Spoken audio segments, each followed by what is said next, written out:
Hey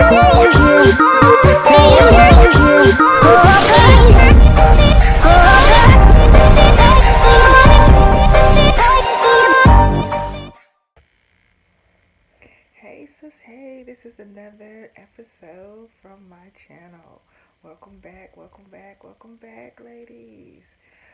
So we are going to have a part 2 of my first video.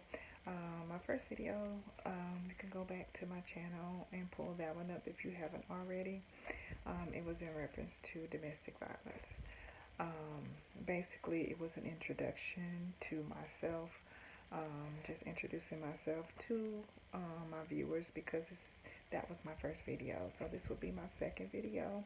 I did have a full blown vlog for you guys. I think it was like an hour and something long.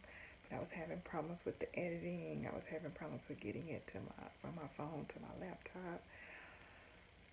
All kinds of things. So I just said, you know what? I'm just going to make a part 2 like everybody was asking me to until I get that situation under control.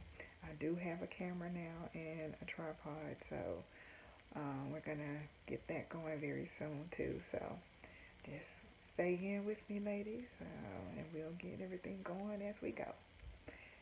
So someone was telling me that I need to go in a little bit more deeper with the domestic violence situation in regards to red flags, what to look for, personal outcomes.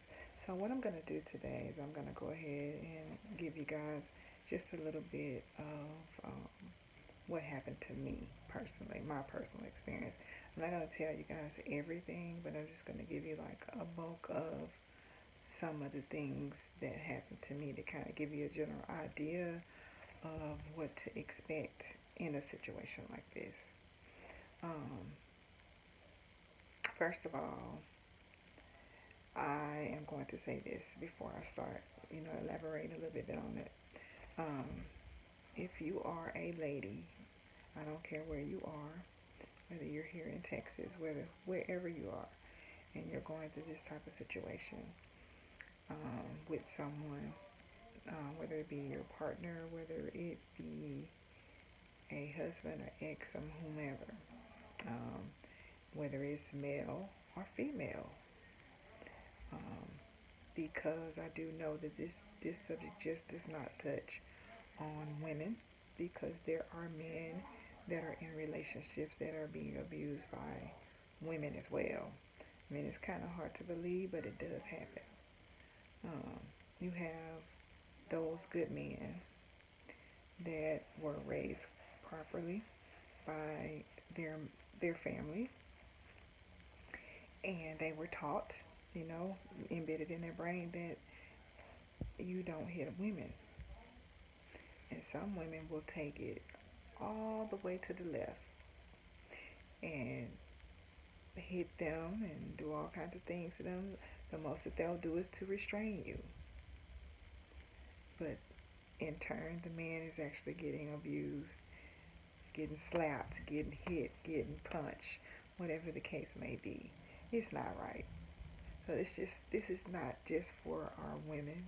This is also for our men too, because I have noticed, speaking to people, through the years and talking to men through the years too, just not someone that I'm friends with. Maybe I've heard it in passing, or someone else was talking about it, or it may have happened to a family member of theirs or some sort. But this goes out to everybody, both genders. So with me, from my personal experience, which was probably about 20 years ago, maybe 21 years ago to be exact, somewhere between 2003 and 2004, I had a boyfriend at the time. He started out okay. The first year was fine. The second year was fine. I don't know what happened with that third year. The third year, everything started kind of changing a little bit. He started doing crazy stuff. He started cheating. He started having women calling my phone. His family would say stuff to me. It was just a whole lot. Just in regards to red flags, um, for men and women. They start doing little tiny things like that, small changes in their habits, small changes in their attitude, small changes in their appearance, small changes within talking to you, calling you names, just small things. And then on top of that, one thing that was very important to me in reference to that particular relationship, the family. The family was always doing some type of altercations with people, fighting people, getting into it with somebody on the street, getting into it with somebody at the store, getting into it in general with just anybody. That was their persona. All of them, including the cousins, siblings and cousins. It's just crazy situation. I should have known because me, for myself, I came from a family um, that was pretty much kind of low key. I mean, everybody have some type of dysfunction in their family, but I was not accustomed to a lot of violence. I was not accustomed to drugs. I was not accustomed to all the stuff that goes on into today's society. I was a little bit sheltered from all of those things. So me getting into a relationship like I didn't know exactly what I was going through to kind of decipher what the situation was to get out and stand so long thinking, oh, well, hey, this is love. This guy loves me. He loves me. He takes care of me. No. You can get that anywhere from anybody. If you are being abused, please, please, I can't stress this enough. Leave. There are programs out there that can help you get an apartment. They can help you get lights in your name. They can even help you with furniture. They can help you with, what else did I get? I think I got a restraining order. Yeah, I got a restraining order. All those programs out there, I was not aware of that. I was able to get out on my own and get my own place and do all these other things. So don't stay in it. Please don't. So anyway, back to the story at hand. So got with this cat, 2003. Mind you, he was 5'6", 5'6" or 5'5". The dude was short. I'm 5'7" and a half. So I really wasn't trying to be with him. He just kept on and kept on, so persistent, trying to um, get a date with me. I should have known better then, because I don't date short men. I don't like short men. So I went out with him. We had a good time. I couldn't get over the shortness, on the date or whatnot. So I didn't answer my phone there after the date. So some kind of way he saw me riding through the neighborhood. Stopped me. Hey, you haven't answered your phone. You didn't call me back. Da da da. Okay, so we ended up going to the movies later on that evening. So we just kind of continuously seeing each other. Things got better. Um, Maybe 7 months, 8 months down the line, I think, possibly. If that, we moved in together. Too damn quick. So the first year, like I said, was fine. He didn't have any problems with making money. He paid half the bills. I kept the rest of my money after I paid my half of the bills. He kept the rest of his money after he paid half the bills. We didn't have any problems with paying bills or anything like that. So he was able to work. He always worked. And he always had money, so that wasn't a problem. Um,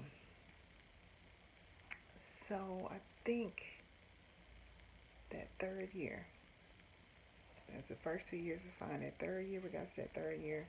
One day I was at work and I started feeling kind of bad. I said, you know what, I'm just going to go home. I'm going to go home and I'm going to take the rest of the day off. So I left, went home. He was supposed to be at work. I get home. He's there. I walk inside, I see him. I look to my left, which is our living room area, and our dining room area was closer to the kitchen. So someone was sitting at the dining room table. I remember looking over there, it was a female. He had a female at the house while I was at work. That was number one. That started up an altercation within itself. I was pissed off, livid. You even disrespect me in my own house with another female in the house. So he didn't like anything I had to say to him. Mind you, I didn't put my hands on him. I didn't do any of that. But he had the audacity to hit me because he didn't like what I said. The chick left because she saw all of this situation here going on, so she left, which was the better thing for her to do anyway. She left. After that, I called the police. The police came. I think we were in Spring. We were living in Spring, so I think it was like the constables that came. And once the constables came, they told us both, one of you guys got to leave. He told them he was not leaving at all. I'm not leaving here. She needs to leave. So the cops were like, okay, well, if nobody leaves, then the DA is going to pick this case up, and then you guys are going to have to go to court. So I was like, I don't want to have to go through all this just for one little situation. So I got my purse and I left. That was the second mistake I made. I shouldn't have done that. I left. So I think I left and I came back about midnight. He wasn't at the house. So I locked him out. I got back and came on in and went to sleep. He never did come back, which was fine. And after that, we kind of got through that little situation. Of course, the cheating continued. I found phone numbers, pictures, all kind of stuff in the house, just laying around, laying out. He didn't care.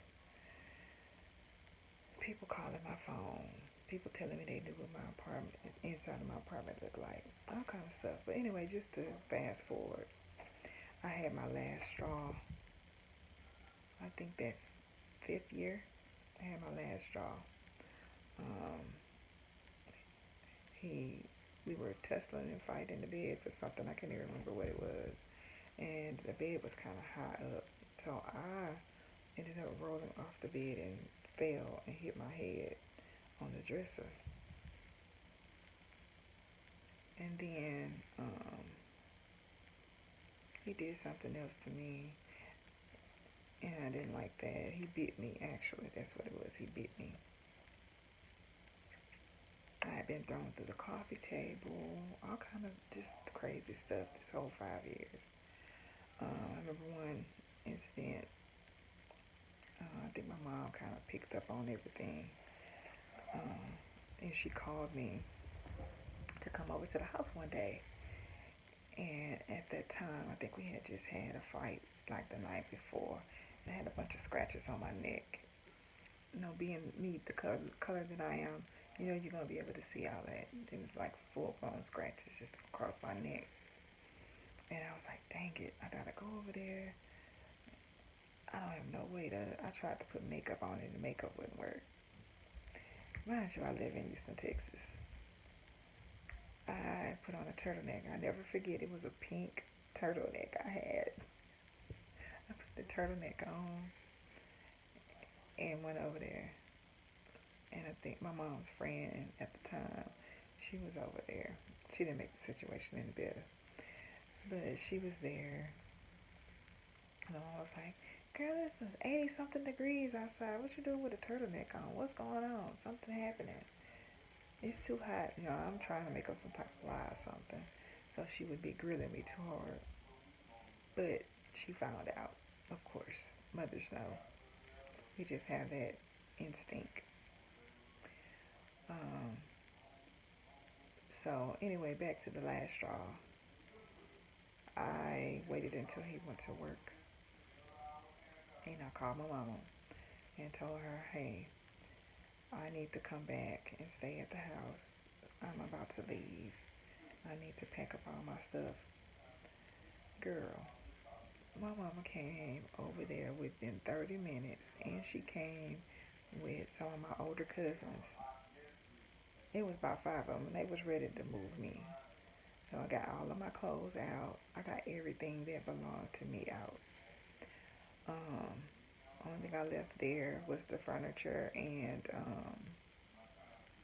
matter of fact, I'm lying. I took all the furniture because my cousin came in a truck. I certainly did. The only thing that was left there for him was his clothes. And I left a couple of pots and pans.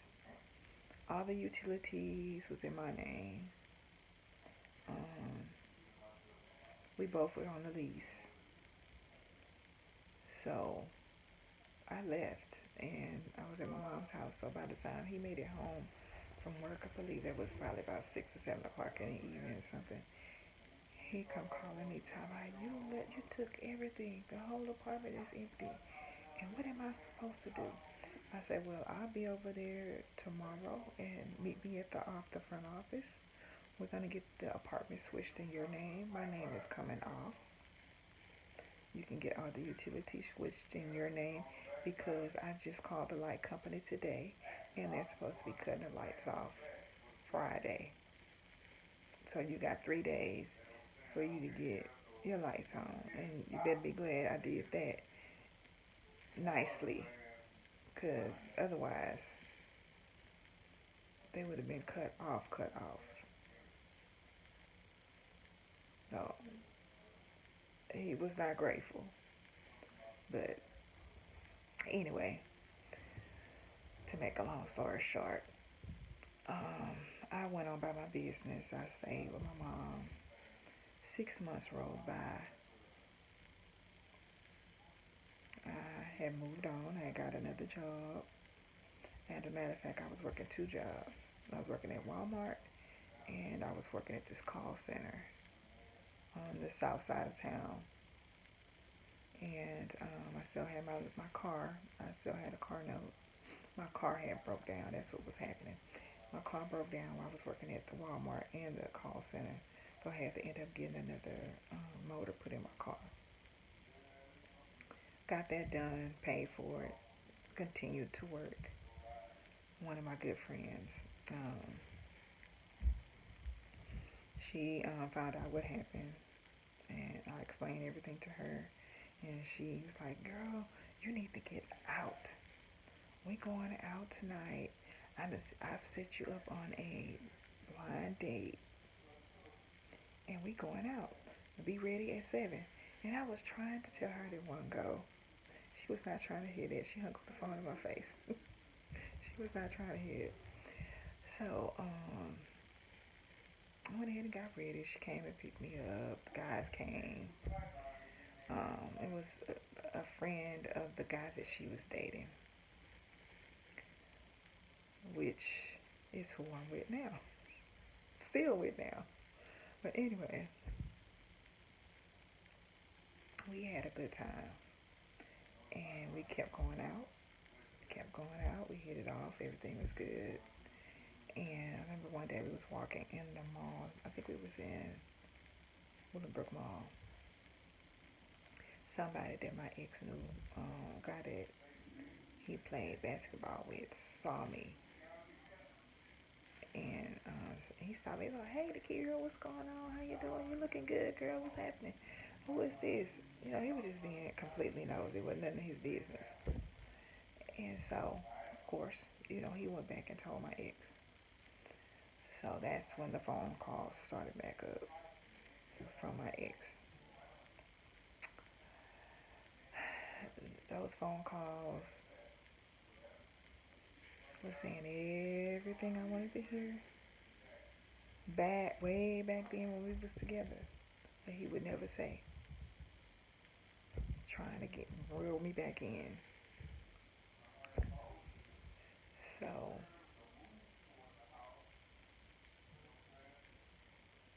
I was like, nah, you know, I'm good. You know, stay over there where you at. You're doing all this extra stuff. I don't have time for that. You know, I have my big girl panties on. I was like, so stay over there where you at.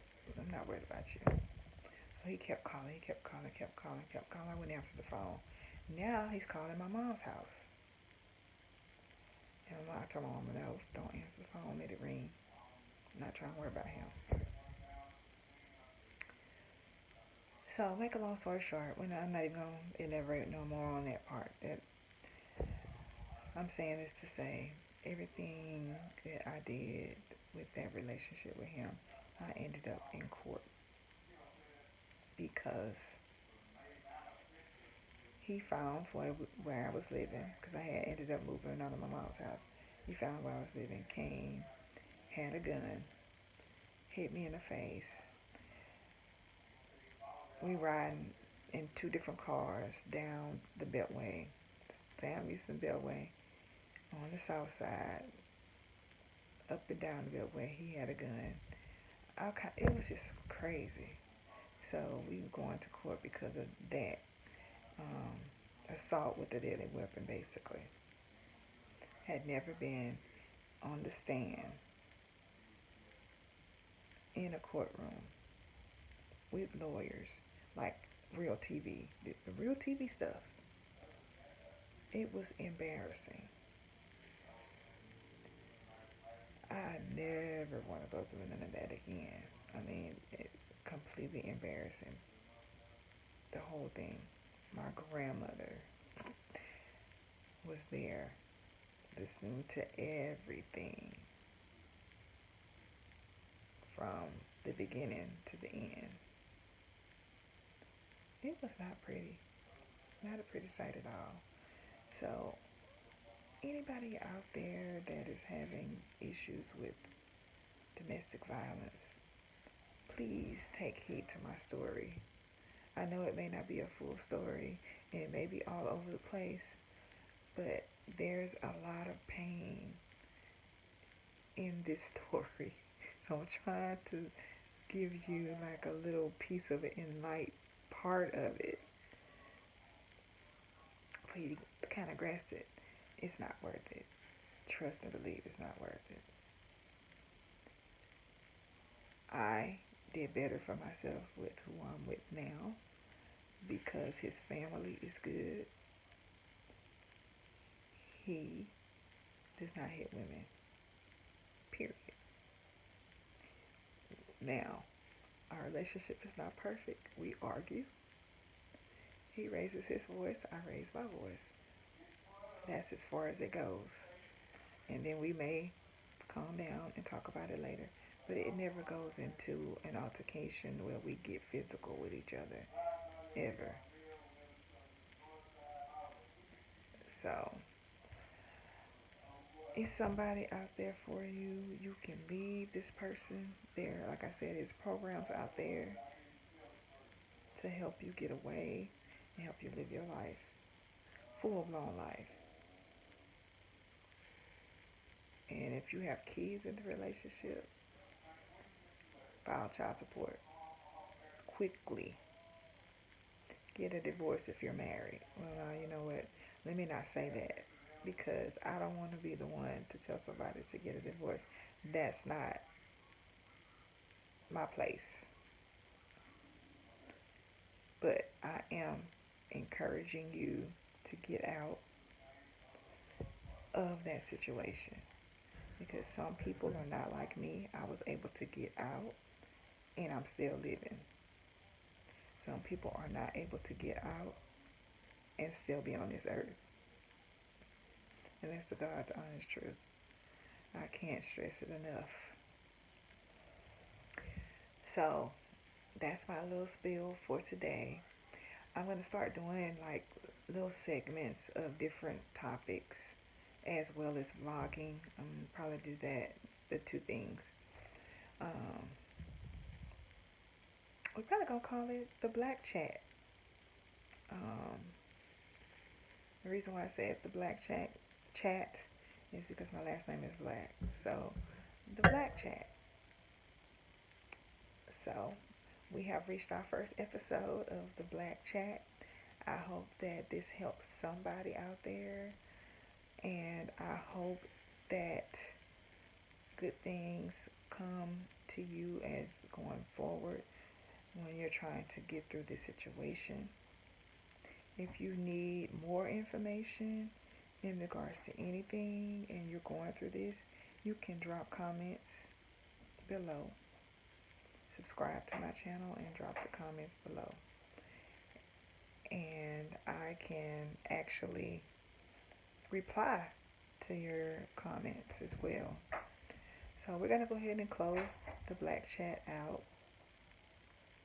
I'll see you ladies again. Thanks for watching. Please subscribe and comment below. Thank you. Have a good day.